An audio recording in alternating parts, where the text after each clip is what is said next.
വാൽമീകി ഗോകുലത്തിന് നമസ്കാരം. കർക്കിടകം 1-ാം തീയതി മുതൽ അത് അവസാനിക്കുന്നത് വരെ കേരളീയർ എത്രയോ കാലമായി രാമായണം പാരായണം ചെയ്യുന്നു. ആ പാരായണം ചെയ്യുന്നത് അധ്യാത്മരാമായണമാണ്.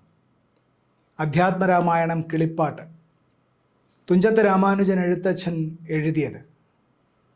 നമ്മളത് ഭക്തിപൂർവം അനേക വർഷങ്ങളായി പാരായണം ചെയ്യുമ്പോൾ നമ്മളിലേക്ക് പ്രവേശിക്കുന്ന ഭക്തിയുടെ സംസ്കാരവും കാവ്യ സംസ്കാരവും ഉണ്ടാവുന്നുണ്ട്. ഒരുപക്ഷെ ലോകത്ത് എവിടെയെങ്കിലും ഇങ്ങനെ ഒരു കൃതി വളരെയധികം പ്രതിജ്ഞാബദ്ധതയോടെ വളരെ ചിട്ടയോടെ ഇങ്ങനെ പാരായണം ചെയ്യപ്പെടുന്നുണ്ടോ എന്നത് അറിയില്ല. അങ്ങനെ ഉണ്ടെങ്കിൽ നമുക്കത് പരിചയമില്ല ഇതുവരെ. നമ്മളെ സംബന്ധിച്ച് മാറി നിന്ന് ആലോചിച്ച് നോക്കിയാൽ ഇതൊരു വലിയ അത്ഭുതമാണ്.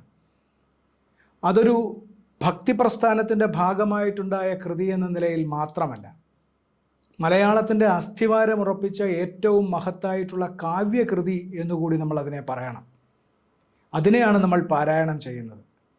അത് പാരായണം ചെയ്യുന്നത് വഴി മലയാളിക്ക് സിദ്ധമായത് അനേക വർഷങ്ങളിലൂടെ നമ്മൾ സമാർജിച്ച ഭാഷാബോധം, നമ്മളുടെ ഉച്ചാരണശുദ്ധി, നമ്മളുടെ കാവ്യബോധം, നമുക്ക് സമ്പുഷ്ടമായ വിവേകം, ഇങ്ങനെ പലതും ആ കൃതി സമ്മാനിച്ചു.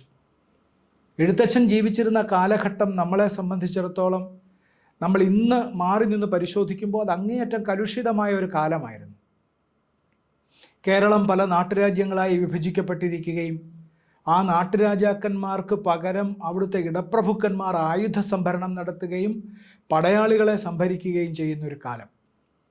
അപ്പോൾ നാട്ടുരാജാക്കന്മാർക്കെല്ലാം ഓരോ ഇടപ്രഭുക്കന്മാർ സൈന്യങ്ങളെ സംഭാവന ചെയ്യുന്നു. അവരിലൂടെ വലിയ കലാപങ്ങൾ ഉണ്ടാകുന്നു, ആഭ്യന്തരമായ അസ്ഥിരത ഉണ്ടാകുന്നു, ജനങ്ങൾ കൊള്ളയടിക്കുന്നു, കൊള്ളിവെക്കുന്നു, സ്ത്രീകളെ ബഹുമാനിക്കാതെയാവുന്നു, വലിയ തരത്തിലുള്ള സുഖലോലുപത ഉണ്ടാകുന്നു. ഇങ്ങനെ ഒരു കാലം.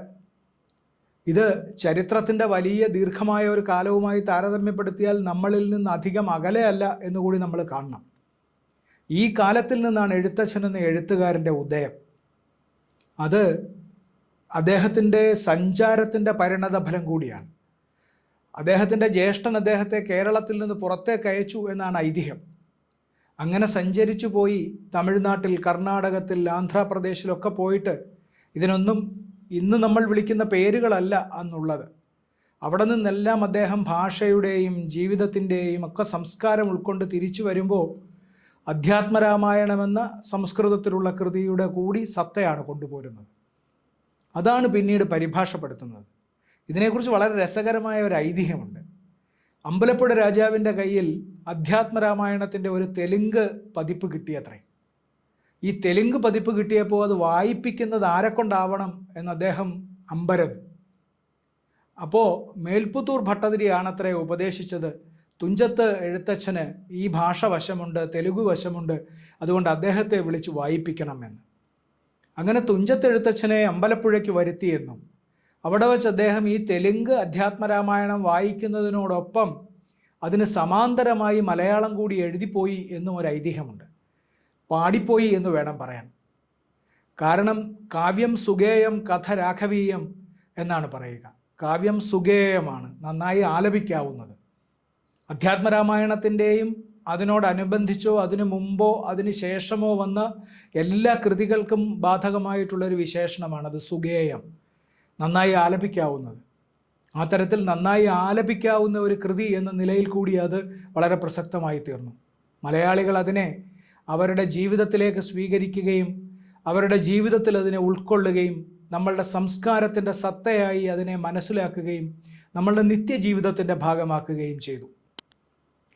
എഴുത്തച്ഛൻ്റെ തന്നെ മഹാഭാരതം കേരളത്തിലെ വീടുകളിൽ അങ്ങനെ പാരായണം ചെയ്യപ്പെട്ടില്ല. അതിൻ്റെ കാരണമായി പറയുന്നത് മഹാഭാരതം എന്നത് സഹോദരന്മാർ തമ്മിലുള്ള വലിയ ഒരു കലഹത്തിൻ്റെ കഥ പറയുന്നതായതുകൊണ്ട് മഹാഭാരതം നിത്യേന വായിച്ചാൽ വീട്ടിൽ കലഹമുണ്ടാകും, അതുകൊണ്ട് അത് വായിക്കരുത് എന്നൊരു വിലക്കുണ്ടായിരുന്നു എന്നാണ്.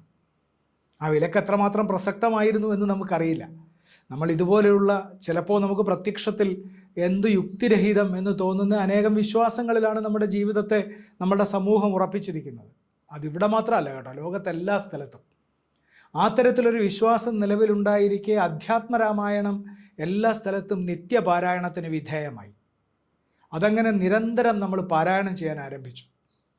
നമ്മളുടെ ജനനത്തിൽ, നമ്മളുടെ മരണത്തിൽ, നമ്മളുടെ മംഗളകർമ്മങ്ങളിലെല്ലാം അധ്യാത്മരാമായണം നമ്മളുടെ കൂടെ ഉണ്ടായിരുന്നു.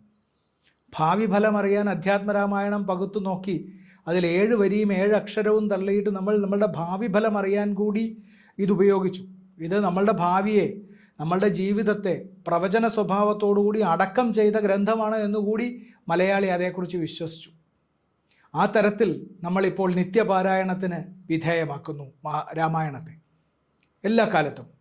ഇപ്പോൾ നമ്മൾ കാലം കഴിയുന്തോറും രാമായണത്തിൻ്റെ ആ തരത്തിലുള്ള പ്രാധാന്യം വർദ്ധിച്ചു വരുന്നു. അധ്യാത്മരാമായണത്തിന് എത്ര പതിപ്പുകളാണ് ഓരോ വർഷവും പുറത്തിറങ്ങുന്നത്. എന്തുമാത്രം പരസ്യമാണ് അധ്യാത്മരാമായണം നിങ്ങൾ വായിക്കൂ, അതിന് പലതരത്തിലുള്ള പതിപ്പുകളുണ്ട് എന്ന് പുറത്തേക്ക് വരുന്നത്. അപ്പോൾ അധ്യാത്മരാമായണം നമ്മൾ നാൾക്കുനാൾ വർദ്ധിച്ചു വരുന്ന ഔത്സുക്യത്തോടെ, ഭക്തിയോടെ, സ്നേഹത്തോടെ, അതിനെക്കുറിച്ചുള്ള വിമർശന ബുദ്ധിയോടെ വായിച്ചു വരുന്നു.